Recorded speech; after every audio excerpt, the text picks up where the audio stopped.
အခုပုံထဲမှာမြင်တွေ့နေရတဲ့အရာကိုကြည့်ရင်အိုးတစ်လုံးနဲ့တူတယ်မဟုတ်ဘူးလားရှင်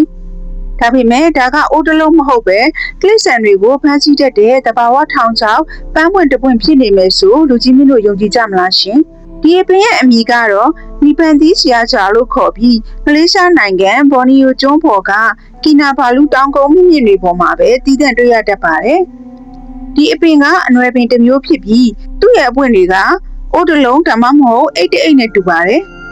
အပွင့်ရဲ့အမြင့်ကတပေခွဲကျော်အထိရှိနိုင်ပြီးအပွင့်ထဲမှာရေထဲနဲ့အစာချေရည်တွေ3လီတာကျော်အထိဆန့်ပါတယ်အပွင့်ရဲ့အပေါ်နားမှာချုံမြိန်နဲ့ပြားရည်နဲ့အတူပုတ်အနံတစ်မျိုးကိုထုတ်လွှင့်ပြီးတားကောင်တွေကိုဆွဲဆောင်ပါတယ်တိုးရင်းကကြွက်တွေဖားတွေနဲ့ငှက်ငယ်လေးတွေဟာအဲ့ဒီအနံ့နောက်ကိုလိုက်လာရင်အဲ့ရဲ့နှခမ်းဝပေါ်ကိုရောက်လာကြပါတယ်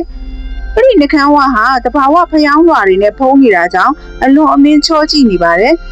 တားကောင်တွေဟာခြေချော်ပြီးအိတ်အောက်ခြေကအစာချေရည်တွေပြည့်နေတဲ့တွင်းကြီးတွေကိုပြုတ်ကျသွားရင်တော့အောက်ကနေပြန်တက်လာဖို့ဘလို့မှမဖြစ်နိုင်တော့ပါဘူးနောက်ဆုံးမှာတော့တားကောင်ဟာအဲ့ဒီအစာချေရည်ထဲမှာမွတ်နစ်သွားပြီးအပင်ကထုတ်တဲ့အက်ဆစ်အပြင်းစားတွေကြောင့်ရက်ပိုင်းအတွင်းအယိုးပဲကျန်တော့တဲ့အထိအရေးပြောခြေပြက်ခံရမှာဖြစ်ပါတယ်တင်းငယ်တဲ့သားကောင်တွေဟာဒီလိုနည်းနဲ့ဒီအပင်အတွက်အာဟာရဖြစ်ကြရပေမဲ့ရှင်ကလေးတွေလိုကြီးမားတဲ့တရဝါလေးတွေကတော့အထဲကိုပြုတ်မကြပဲ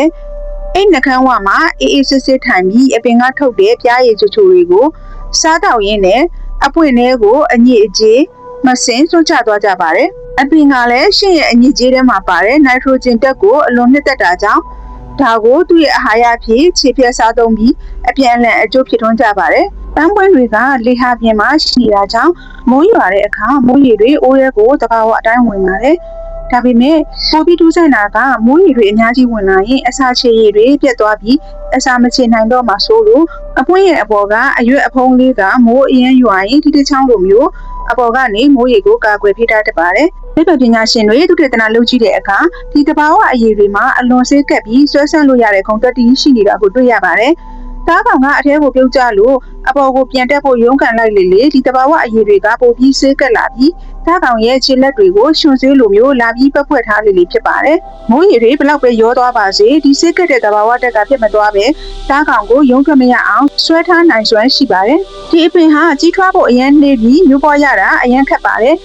အပွင့်တပွင့်ကြီးလာဖို့နှစ်နဲ့ချီစောင့်ရတတ်ပြီးရှားပါမျိုးစိတ်ဖြစ်တာကြောင့်အခုခါမှာတက္ကသိုလ်ရှင်တွေနဲ့တရားဝင်လိုင်စင်ရတဲ့ခွဲကန်းတွေမှာတ िश ူးမျိုးပွားစနစ်နဲ့ဖန်ပြုံထဲမှာစနစ်တကျမျိုးပွားပြီးရောင်းချပေးနေတဲ့အတွက်အိမ်တွေမှာပါအလှစိုက်ပျိုးထားကြပါပြီနော်။တော်တော်လေးတွေကိုမျိုးချပြီးပုတ်စော်နံတဲ့အပင်ကိုလူတွေဘာလို့စိုက်ကြတာလဲလို့တွေးနေပြီမလား။တကယ်တော့အိမ်မှာစိုက်ရင်အနက်မနန်တဲ့အပြင်လောကရဲ့တန်ဖိုးကြီးအပင်လို့တင်စားရလောက်အောင်ဈေးကြီးပြီးကုန်ရှိတဲ့အပင်မို့လို့ကပါတဝမ်းကတထေးတွေကအတန်အဆိုင်ဝယ်ဆိုင်နေကြတာဖြစ်ပါရဲ့ရှင်အခုတင်ဆက်ပေးတဲ့အကြောင်းအရာလေးကိုတိုင်းနှစ်သက်တယ်ဆိုရင် like and share လုပ်ပေးဖို့တောင်းဆိုပါရစေရှင်နောက်ထပ်လည်းဒီလိုစိတ်ဝင်စားစရာအကြောင်းအရာလေးတွေကိုဆက်လက်တင်ဆက်ပေးနေမှာဆိုတော့ကျမရဲ့ channel လေးကို subscribe လုပ်ဖို့မမေ့ပါနဲ့ရှင်အဆုံးထိလိုက်ပါကြည့်ရှုအားပေးလို့ကျေးဇူးများကြီးတင်ပါတယ်ရှင်